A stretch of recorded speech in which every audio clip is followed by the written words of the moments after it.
I gotta go pick up my daughter.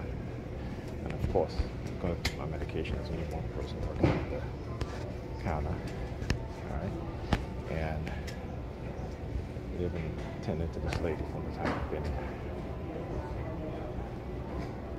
All right. So, like I said, I always try to delay traffic. I just have to call my daughter to school too. But we run a little late.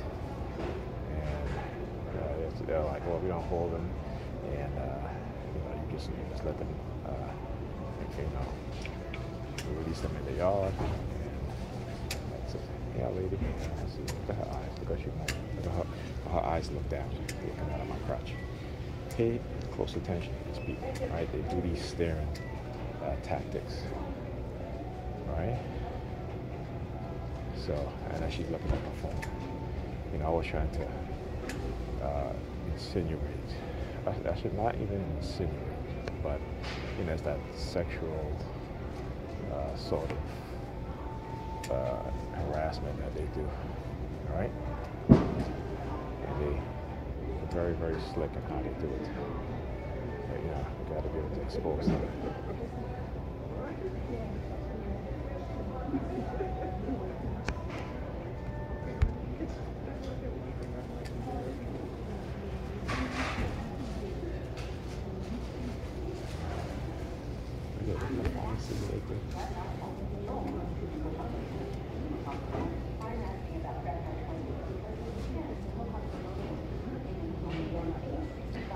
How long does it take just to get a damn prescription? Have the person sit down. They're paying for the damn prescription. It's like, it's ridiculous. More than one. No, as I'm saying, there's usually more than one person. Yeah, but there's only one person here now. And if you get to fill a prescription, pick up a prescription, it shouldn't take you that long. That's going to have a line back up over here. See what I'm saying? I'm not the only one who notices these things. Like I said, whenever I gotta go do something and I come here, it's simply because they don't want me to get my medication, right? And I can come back. But, I figure just, pick this up at once. If I don't pick it up today, I'll not pick it up tomorrow. But, it's the further delay tactics.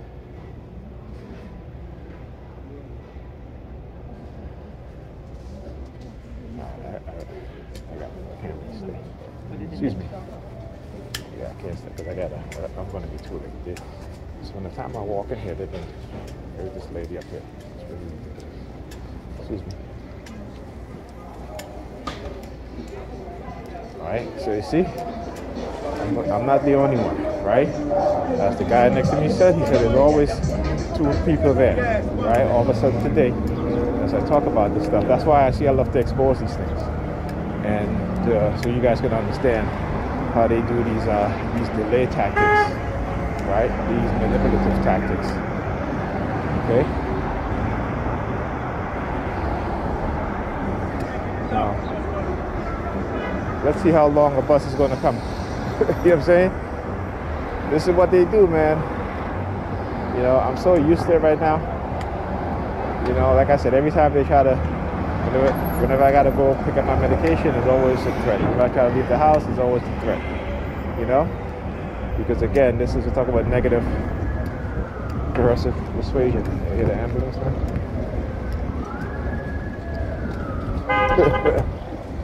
Right? See, when they know, I call them out on these things, and I know how to call them out on these things very, very well. I know their tactics, I know their methods. Look at the car fixation. See how she have one of her other. She's holding the phone in one hand, and then have the other hand, on the same side as she's holding her phone, but with her palm facing towards me. Right? I want you guys to understand how they will subtly change their tactics, their manipulation, right? To try to make it not too obvious. And you see the guy, touching his ears, right? So they'll subtly change their manipulative tactics, right? All of a sudden, when they get exposed, he exposed them in one way, they will shift to another way, right? They will get aggressive, what we call a blitz, right? So they will, from time to time, they will hit you with a blitz, okay? And that blitz is to see how you're going to react, whether you're going to exhibit the fight or flight phenomenon, right? Okay? Then, after they hit you with the blitz, you know, particularly since I record these things, right, they will fall back, right, after they've been exposed. Because when they do these blitz, they overexpose themselves. Because some of the things that they do is horrendous, okay? Really, really horrendous, right? And this is why they don't do it too often. Because when they do these blitz and they have a large group of people involved in it, right? I mean, think about what that does, right? It dehumanizes you, you know? So they'll do a lot of shit, man, like really crazy stuff that they do, right? And yet, these people think of themselves as being sane. They're not sane, they're insane. Anybody, any people who will participate and do anything like this is not in their right mind. I don't care whether they're following anybody in the authoritative position, whether they be on the police, in the police department, on the police force or whatever, within the security agencies, even the military, right? Particularly in times of war. When it's not in times of war, right? Particularly when it's done here in the United States.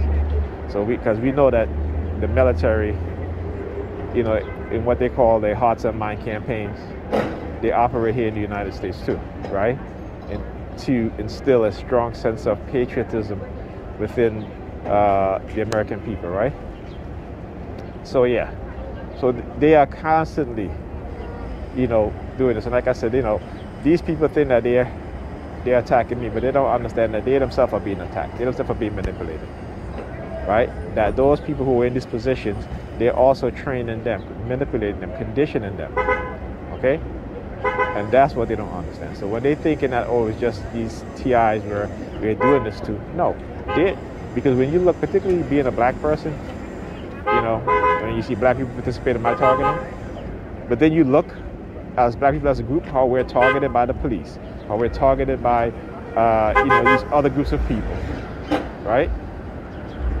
Black people is used as the consumer group. We consume more than anybody else, but we are at the bottom, right? We make less. We're the poorest, except for, you know, the Native American.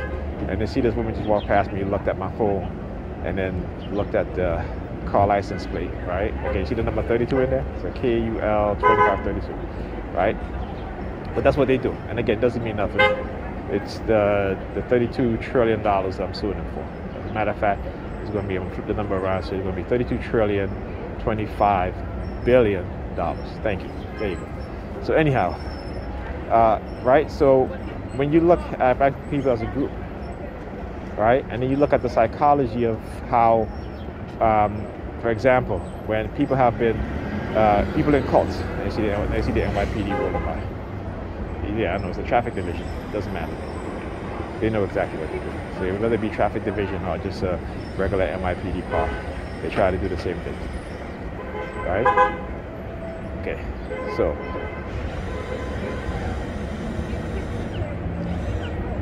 So anyhow, so when you look at people who have been held hostage, right? They form an affinity. I'm not sure if that's the right word, but they are sympathetic to their captors, right? They are sympathetic to even in love. Let's say if a woman is held captive, right? She suffers from what is called Stockholm syndrome, where she falls in love with her captor, right? It's the same thing as us as black people in America. We are in love with whiteness. We are in love with white people, deep subconsciously. This is why when white people gentrify the community that we live in, we get happy, right? But we never think about our rent going up, right? The prices of food going up, okay?